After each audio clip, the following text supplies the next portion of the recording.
itu ditempati oleh Sang Hyang Uma. Jadi beliau yang menempati di sana. Yang berstana di ubun-ubun itu adalah aksara H dengan Sang Hyangnya disebut dengan Sang Hyang Uma. Nah, di antara kedua alis di sana berstana aksara Na. Kemudian Sang Hyangnya adalah Sang Hyang Timira namanya. Sang Hyang Timira. Kemudian aksara Ca. Aksara Ca ada di kedua mata kanan maupun mata kiri. Mata sebelah kanan maupun mata sebelah kiri itu adalah Sang Hyang Surya. Jadi beliau disebut Sang Hyang Surya dengan aksara C. Kemudian aksara Re.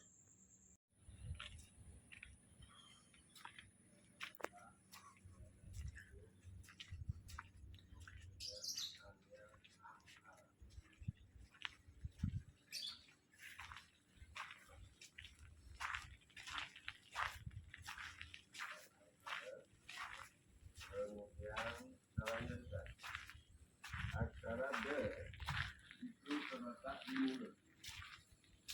Di aksara D itu letaknya ada di mulut. Kemudian Sang Hyangnya disebut dengan Sang Hyang Wasu.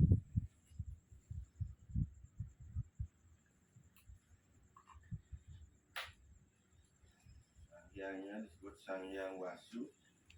Kemudian aksara T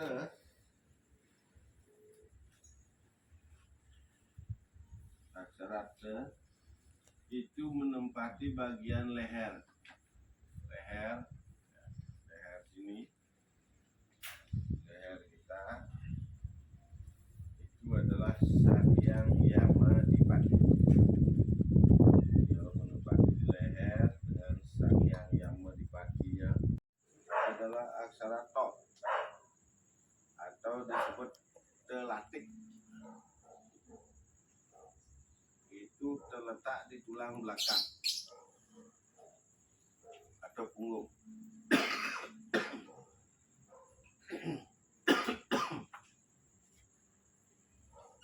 Itu adalah Sang Hyang Kamajaya.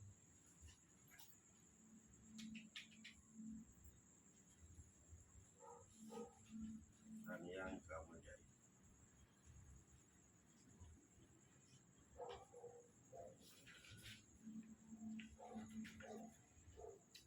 Jadi lengkap sudah 20 aksara Wreastra yang ada di dalam tubuh. Nah, kalau susunannya seperti ini, berarti kita meyakini bahwa tubuh kita atau badan kasar kita itu terbentuk oleh aksara. Karena aksara itu bisa berdiam di segala tempat. Maka tubuh kita ini akan terbentuk oleh aksara. Nah, seperti yang sudah saya katakan bahwa aksara tersebut adalah energi, dan aksara adalah energi yang tidak pernah termusnahkan. Jadi badan atau badan tubuh, badan kasar itu bisa saja musnah oleh api sehingga menjadi abu, tetapi aksaranya masih tetap ada dan mengada. Inilah yang disebut dengan aksara A dan kesara.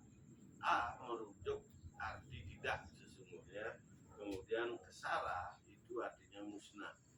Berarti aksara pengertiannya, definisinya adalah sesuatu yang tidak termusnahkan.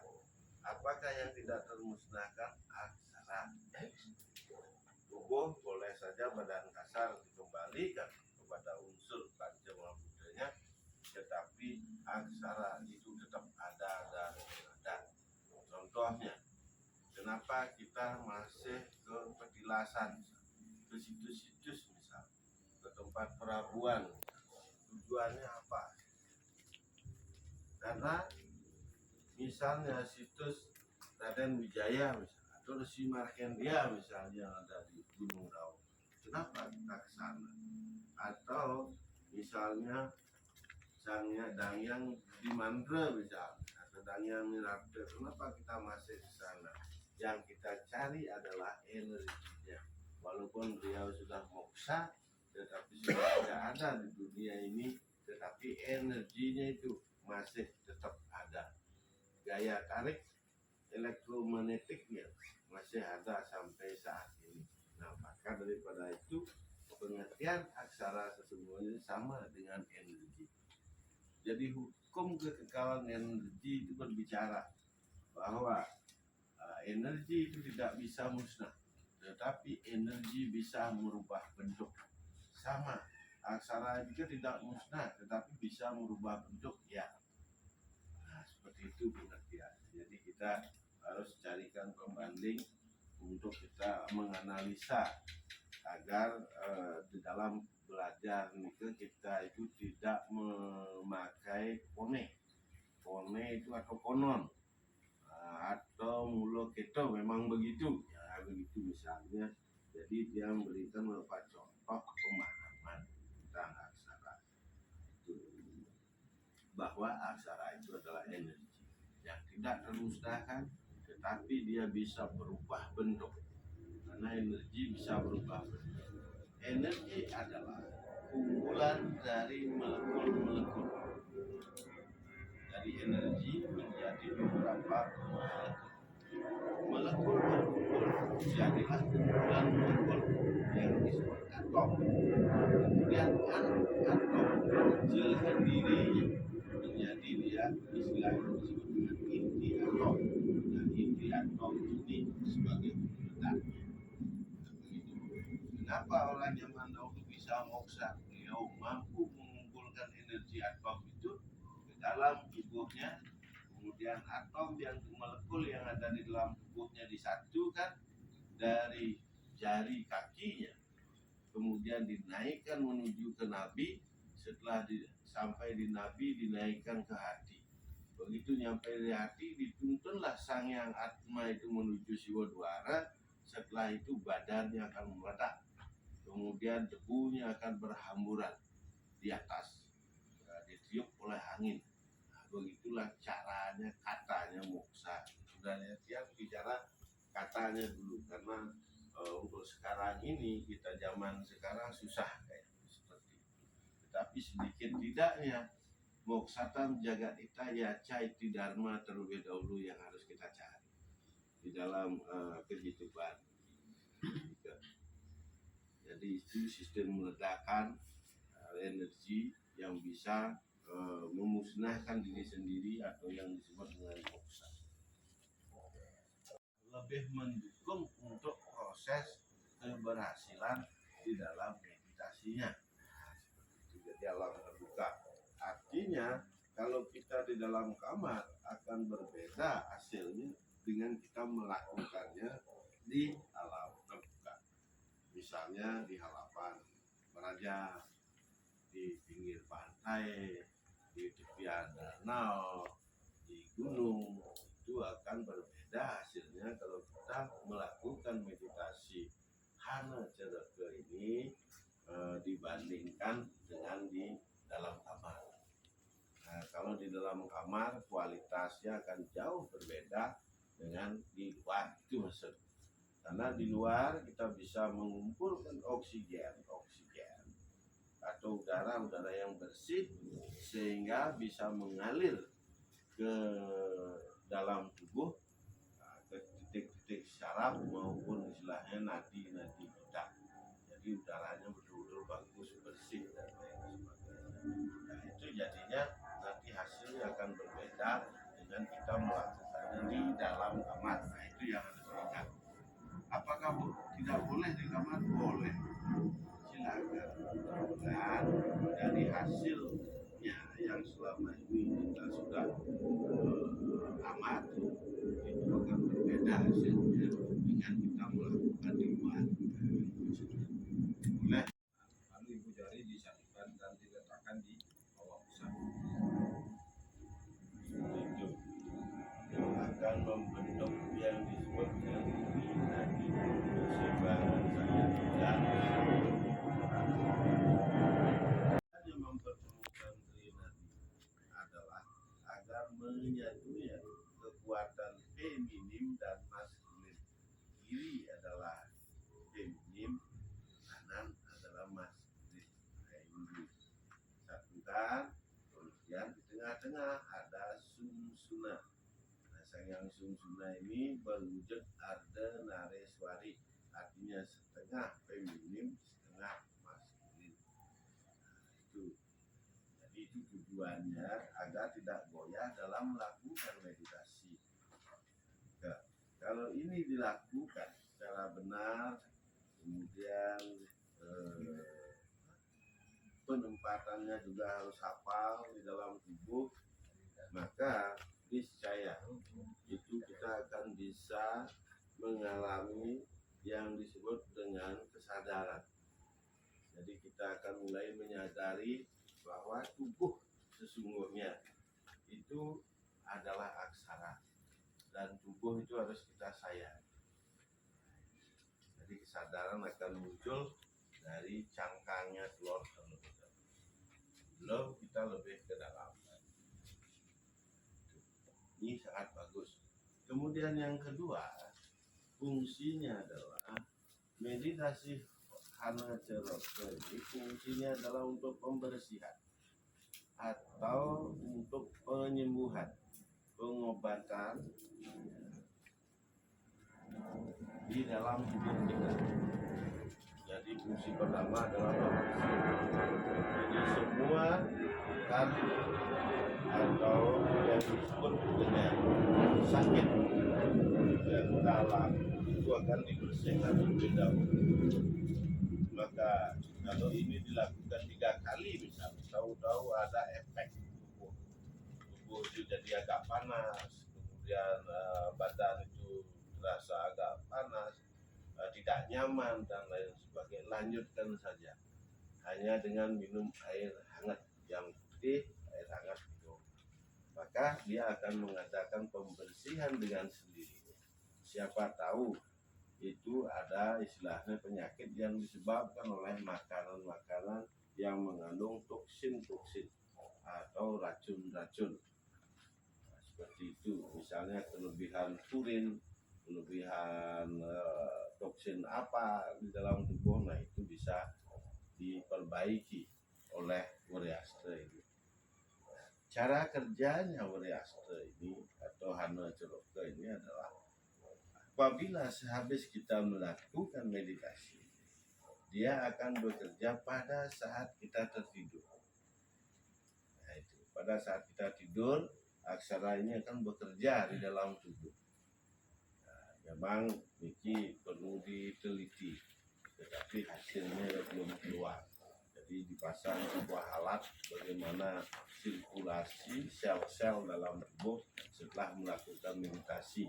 Dan ini belum keluar. Kita jelas gitu. Jadi ya sambil duduk santai, kan begitu. Pasti cepat hafal. Pakailah sekarang tubuh kita ini adalah kitab. Ini bukan kitab, ini kertas. Ini kertas ini yang isi tulisan yang istilah mewakili tubuh kita. Nah, sekarang bagaimana yang sudah tertulis di kertas ini dibawa ke dalam kitab yang jelas. Nah, mudah-mudahan cepat bisa hafal karena penting sekali. Karena nanti dari Hana Ceroke ini akan muncul sebuah pengetahuan tentang penyembuhan, yaitu penyembuhan dengan aksara-aksara ini. Itu satu. Kedua, akan muncul tentang yang namanya kalau di Bali tenung. Tenung itu adalah untuk mendiagnosa penyakit. Dan 99 akurat. Nah, ini yang sudah namanya tenung Nawa Sandi. Jadi memakai Hana Ceroke saja. Dan ini sudah diakui oleh medis bahwa 99 hasilnya akurat, boleh dicoba dites. Nah ini ada, maka akan lahir sebuah pengetahuan yang namanya tenung di Bali. Nah, bukan tenung di Jawa ini, tenung di Bali atau ramalan. Nah sebenarnya sesungguhnya untuk apa? Untuk mendiagnosa penyakit. Jadi seperti ramalan untuk mendiagnosa penyakit, misalnya si kelor namanya, penyakitnya apa, itu untuk mendiagnosa penyakit agar bisa kita tentukan sakitnya apa, penyebabnya apa, solusinya apa. Jadi ada 3 bagian di sana, penyakitnya apa, kemudian penyebabnya apa, solusinya. Nah, jadi ada 3 diagnosa di sana.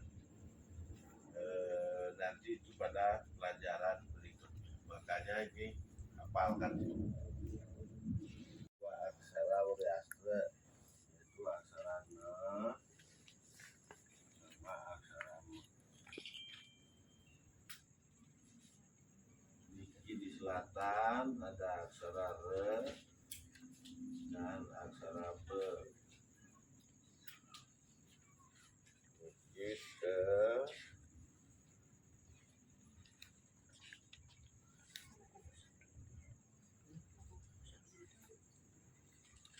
di utara ada aksara we dan aksara ye.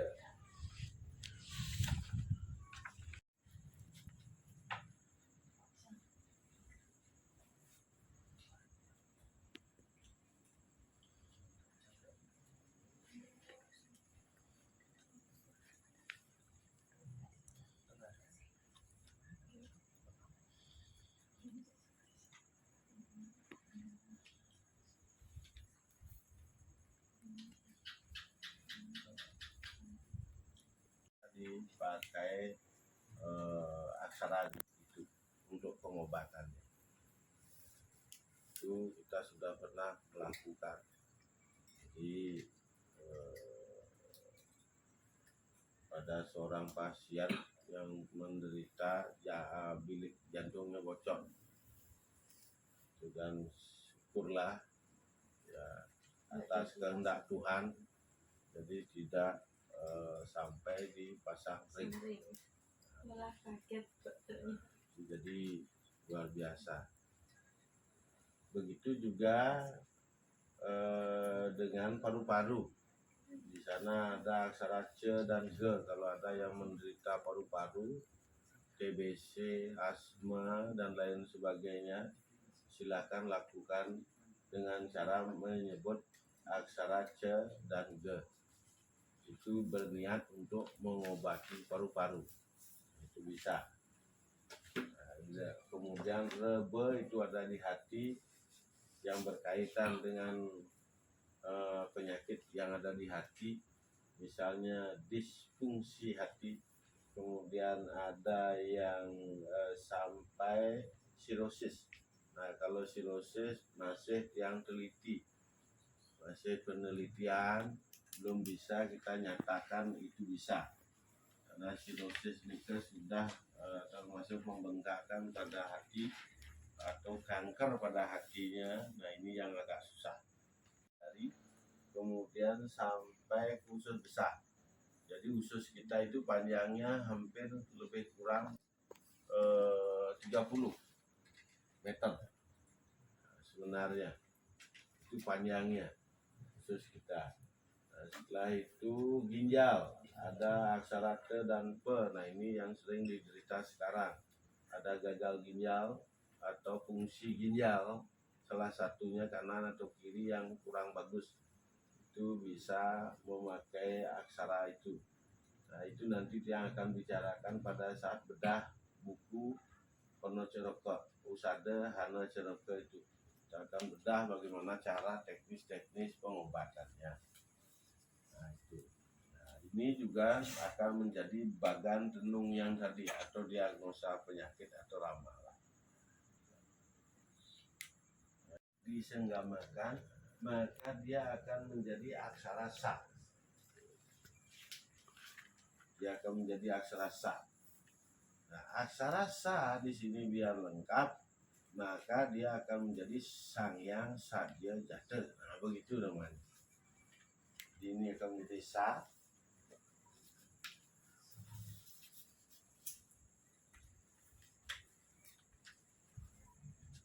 Aksara niki digabungkan akan menjadi aksara sa. Nah, begitu. Aksara ba.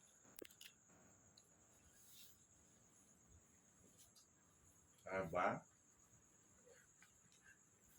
Sangyang Bama Dewa.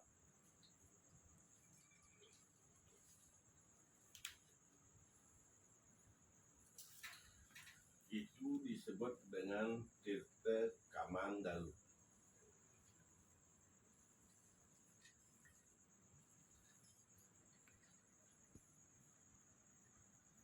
Terus ketiga, aksara ta.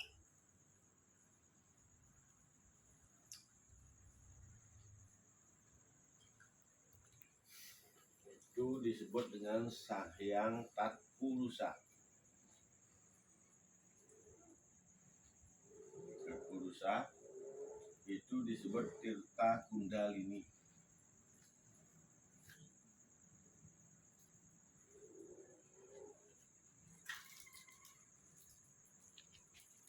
Kemudian yang keempat adalah aksara A.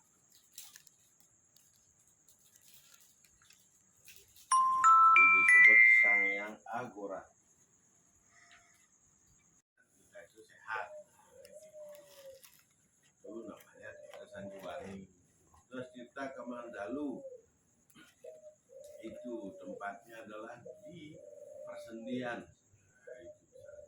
Maka kalau dia keluar, maka dia akan berwujud sperma. Itu ada itu. Nah, itu perlu kita paham. Terus Tirta Kundalini misalnya, itu terletak pada sumsum tulang belakang. Maka kalau dia keluar Tirta Kundalini itu, dia akan berwujud yang disebut dengan kayak kita sakit pilek dan lain sebagainya, itu sebenarnya ingus. Nah, itu sebenarnya harus keluar segala penyakit itu melalui pilek, ingus, itu harus keluar dia. Tidak usah di stop, jangan buru-buru minum obat, biar aja dia keluar terus agar bersih dan lain sebagainya. Nanti kalau dicatat aja dan dilatih kan percuma. Masalah latihannya ya tergantung kemampuan. Jangan paksakan. Jangan paksa. Jangan juga terlalu berobsesi mempelajari gini. Aksara itu dipelajari dengan santai, sambil ketawa-ketawa, sambil ngobrol gitu. Kalau ini terlalu dikejar, difokuskan, terlalu berobsesi, nanti tidak sesuai dengan ekspektasinya atau hasil yang kita harapkan, maka kita akan stres. Makanya banyak orang belajar itu tahu-tahu ujung-ujungnya ya dibangi untuk sabar Itu yang pakai. Ini kita kembali ke depan, masalah kalau kita meditasi, ini kan sudah bisa melakukan meditasi dengan menghafal Anacerata ini, apa perlu pembelajaran lebih lanjut? Sudah bisa mulai. Tidak ada pembelajaran. Napas biasa, cuma mengucapkan letak-letaknya. Aksara H dibayangkan, bukan dibayang, pokoknya diletakkan saja, dilinggihkan, diistanakan, dilinggihkan. Berarti melakukan trinadi nikah sambil menghafalkan ya, kayak H di ubun-ubun, iya. Sangyang Uma seperti nikah Ya, dalam betul, hati kan, dalam hati, bukan diucapkan. bukan diucapkan, dalam hatinya. Tidak boleh kedengaran. Ampun sampai kedengaran. Nah, karena Diki belajar makanya dia mengucapkan kan itu. Nanti kalau kedengaran Niki kan jangan gitu. Sudah nikah yang disebut sakti, kita nggak boleh melepas kalau belum selesai kan seperti nikah. Oke, kalau sudah selesai sampai di aksara do dan Do. te, ya. Udah akhiri. Sekali aja nanti Sekali ada saja. perulangan sekali. Sekali saja. Sekali nanti. Kurang diulang. Kalau misalnya pengulangan boleh sebenarnya, tetapi cuma 3 kali diizinkan mengulang dalam 1 kali latihan, dan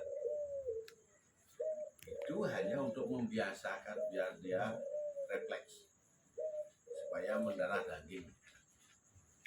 Tetapi baiknya dilakukan itu ya sekali cukup, besoknya sekali cukup.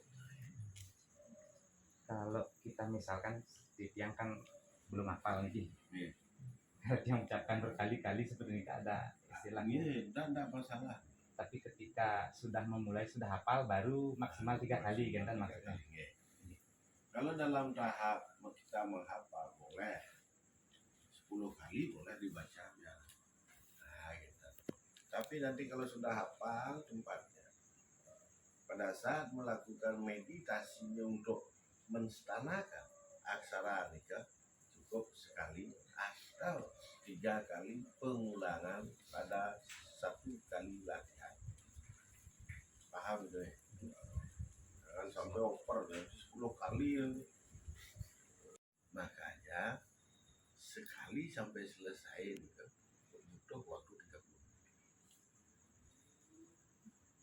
Paham? Tapi kalau hanya sekedar dibon-bon, dikening ya 15 menit ya selesai. Tetapi kan kita tidak merasakan gerak daripada energi aksara itu, tidak bisa kita rasakan.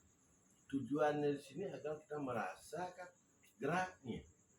Kalau yang dikening gimana? Apakah geli kayaknya? Kayak ada yang gini-ginikan gitu. Nah, itulah sensasinya yang kita cari. Paham nih? Untuk mencari rasa itu perlu disebut penghayatan yang tinggi atau fokusnya. Dan fokusnya diam dan berkonsentrasi pada tempat yang disebutkan. Kalau diam biasanya 30 menit.